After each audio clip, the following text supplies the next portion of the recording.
Hello lovely students, मेरा नाम है Freya Jain and I welcome you all to my new channel. आप सब सोच रहे होंगे कि हमें इस चैनल पे क्या मिलेगा। तो मेरा सोल मोटिव क्लास 11th के स्टूडेंट्स को इकोनॉमिक सब्जेक्ट्स की फ्री वीडियोस प्रोवाइड करना है। मैंने पूरी कोशिश करी है कि मैं अपनी वीडियोस में ज़्यादा से ज़्यादा एग्जाम्पल्स यूज़ करूँ ताकि आपको अच्छे से समझ में आए, और साथ ही में जो मैं नोट्स बनाऊंगी उसको आप कॉपी करते जाना अपनी नोटबुक में ताकि आप रिवाइज कर सको।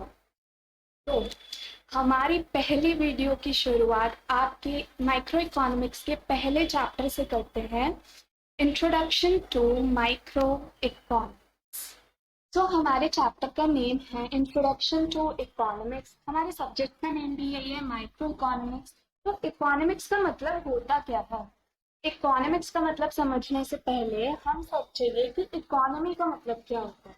आपने अपने आसपास देखा होगा कि कितने सारे लोग एक साथ कितना बड़ा सिस्टम चला रहे हैं, कि किसी की शॉप है, किसी कोई डॉक्टर है, किसी की माइन है, किसी की फैक्ट्री है, किसी की मेडिकल शॉप है, किसी की कॉस्मेटिक शॉप है। हमारे पास इतने सारे प्रोफेशनल है, सीए, सीएमए, डॉक्टर्स। तो ये लोग कर क्या रहे हैं, ये लोग क्या कर रहे हैं, उसके लिए हम एक बहुत छोटा सा एग्जाम्पल लेंगे।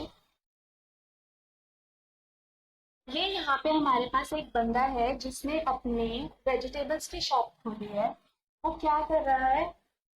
वो वेजिटेबल्स सेल कर रहा है। किसे सेल कर रहा है? कंज्यूमर को सेल कर रहा है।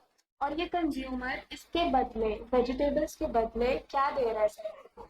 मनी। उस मनी से भाई इंसान जब जिएगा अपने ऊपर खर्चा भी तो करेगा, तो उस मनी से वो सेलर अपनी जिंदगी चला रहा है। ठीक है, तो यही इकोनॉमी है। इकोनॉमी की डेफिनेशन पे आए तो इकोनॉमी एक ऐसा सिस्टम है कि जो लोगों को प्रोवाइड करता है जरिया काम करने का, और जिससे वो फिर अपनी जिंदगी चलाते हैं। तो economy is a system which provides people a means to work and earn a living। Economy के हमारे इतने सारे एग्जाम्पल्स आपने सुना होगा, US economy, Indian economy, Australian economy. तो ये सब हमारी इकोनॉमी के एग्जाम्पल हुए।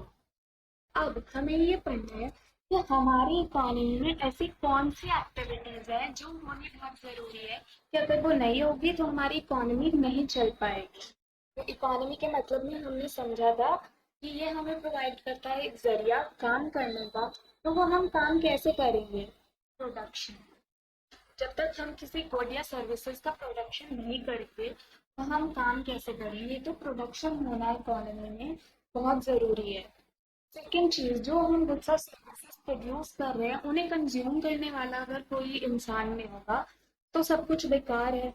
तो लोगों की डिमांड के अकॉर्डिंग किसको क्या चाहिए, हम उसकी वो डिमांड पूरी कर सकें कि वो हमारी चीज़ें जो हम प्रोड्यूस कर रहे हैं उनको कंज्यूम करें। तो उसके लिए कंजम्पशन भी एक बहुत इम्पॉर्टेंट एक्टिविटी है जो हमारी इकोनॉमी में हमें चाहिए।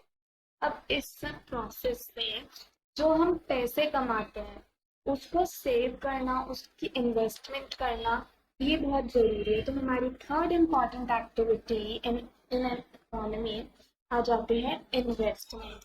इन्वेस्टमेंट को हम कैपिटल फॉर्मेशन भी बोलते हैं। ये काम हम कैसे करते हैं? जब हम बैंक में सेविंग्स कर देते हैं, ठीक है, हम इन्वेस्टमेंट करते हैं गोल्ड में। कैपिटल फॉर्मेशन कैसे करते हैं? हम कोई लैंड खरीद लेते हैं, हम अपना घर बनाते हैं। तो खाली प्रोडक्शन और कंजम्पशन से कुछ नहीं होगा, इन्वेस्टमेंट और कैपिटल फॉर्मेशन भी बहुत ज़रूरी एक्टिविटी है। तो इन तीनों एक्टिविटीज को ही हम बोलते हैं वाइटल प्रोसेसेस ऑफ इकोनॉमी।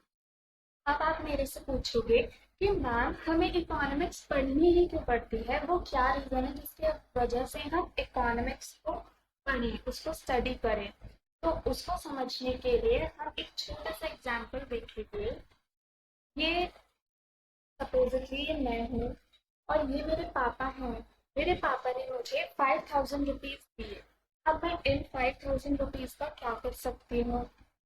सबसे पहली चीज मेरे दिमाग में जो आए कि मैं एक ड्रेस लूंगी, या मेरे को शूज भी चाहिए, मुझे वॉच भी चाहिए, और या मेकअप के लिए मेरा सारा सामान खत्म हो गया था, तो अब मुझे मेकअप के लिए सामान भी चाहिए, कॉस्मेटिक प्रोडक्ट्स, ठीक है।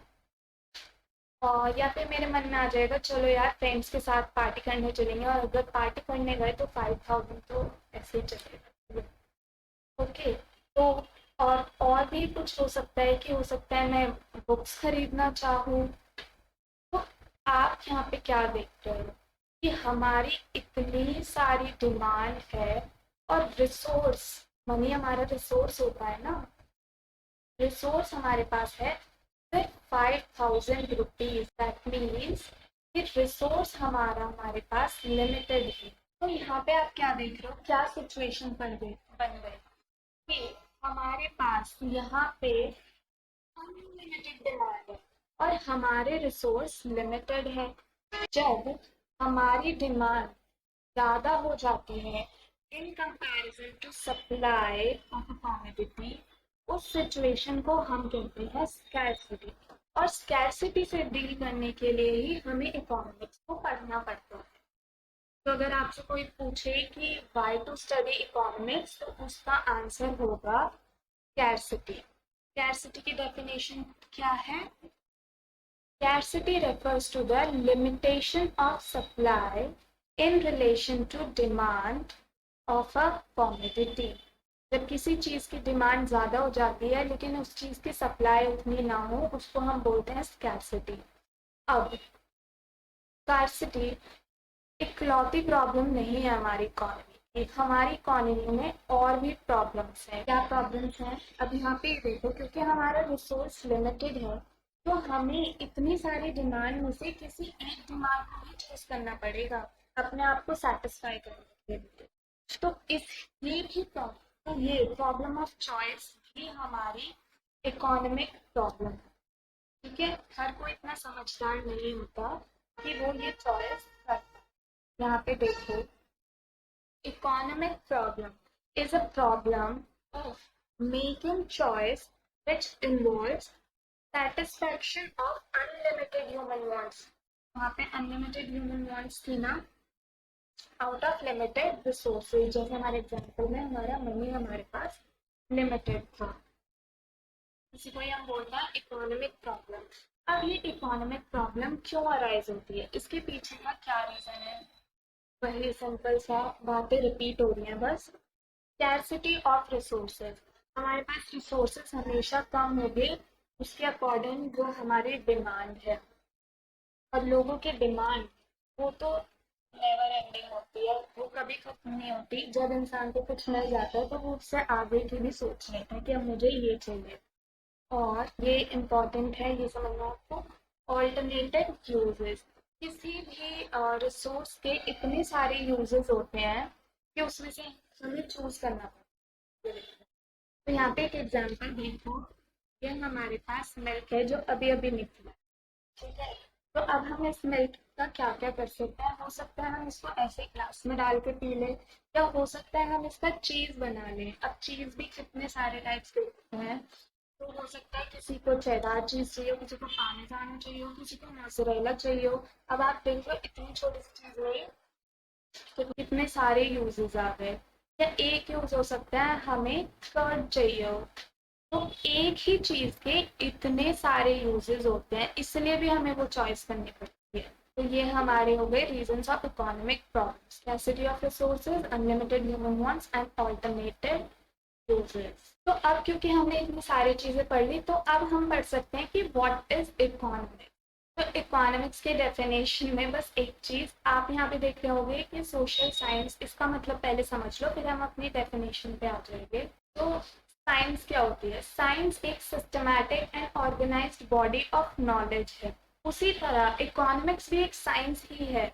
क्यों? क्योंकि उसमें भी एक systematic and organised study of economic behaviour of human being होता है। ह्यूमन बीइंग कैसे इकोनॉमिकली सोचता है, बिहेव करता है, यही इकोनॉमिक्स है, इसलिए हम उसको साइंस बोलते हैं। लेकिन इकोनॉमिक्स एक एग्जैक्ट साइंस नहीं है। क्यों? उसका एक रीजन ये देखो, जिससे हमें पता है कि साइंस तो यहाँ भी सेम है इंडिया में भी और यूएस में भी सेम है। जो फॉर्मूला H2O वाटर का यहाँ बन रहा है वो दुनिया के हर कोने में बन रहा होगा। लेकिन ऐसा जरूरी नहीं है कि मान लो एक साड़ी का बिजनेस, वो अगर इंडिया में बहुत बढ़िया चल रहा है तो ज़रूरी नहीं है कि वो जापान में भी अच्छा चलेगा, क्योंकि भाई वहाँ पे तो कोई साड़ी पहनता ही नहीं है। इसलिए हम इकोनॉमिक्स को एग्जैक्ट साइंस नहीं बोलते, हम उसको सोशल साइंस बोलते हैं, क्योंकि वो उसमें इन्वॉल्व होता है लोगों का सोचना, ह्यूमन बिहेवियर की स्टडी इन्वॉल्व हो। तो अब इकोनॉमिक्स की डेफिनेशन पे हम आ जाएंगे। Economics is a social science which studies the way a society changes. Economics एक ऐसी सोशल साइंस है जो स्टडी करती है कि किस वे में सोसाइटी अपने लिमिटेड रिसोर्सेज, कौन से लिमिटेड रिसोर्सेज जिनके इतने सारे यूजेस हैं, तो कैसे सोसाइटी अपने लिमिटेड रिसोर्सेज को यूज करके प्रोड्यूस कर रही है गुड्स एंड सर्विसेज, और कैसे वो लोगों के बीच में उनको डिस्ट्रीब्यूट कर रही है, to distribute them among different groups of people. Different groups of people कैसे हो सकते हैं? देखो, हमारी सोसाइटी में गरीब लोग भी हैं, अमीर लोग भी हैं। तो जब कोई भी बिजनेस हम स्टार्ट करते हैं, हमें सोचना पड़ता है कि हम ये हायर क्लास के लिए बना रहे हैं, मिडिल क्लास के लिए, या लोअर क्लास के लिए, क्योंकि सेम कैपेसिटी के हिसाब से ही लोग खरीदेंगे ना। तो इसी को ही हम बोल देते हैं डिफरेंट ग्रुप्स ऑफ पीपल के बेसिस पे डिस्ट्रीब्यूट करना। तो अब आपका काम है यहाँ तक अपने चैप्टर को रिवाइज करना, और इसके आगे की चीज़ें हम अपने नेक्स्ट वीडियो में कंटिन्यू करेंगे।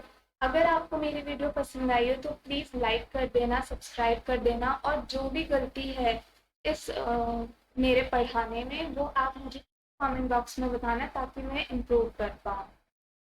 और ज़्यादा से ज़्यादा इसको शेयर कर देना ताकि लोगों को पता चले इस चैनल के बारे में भी। Thank you. बाय।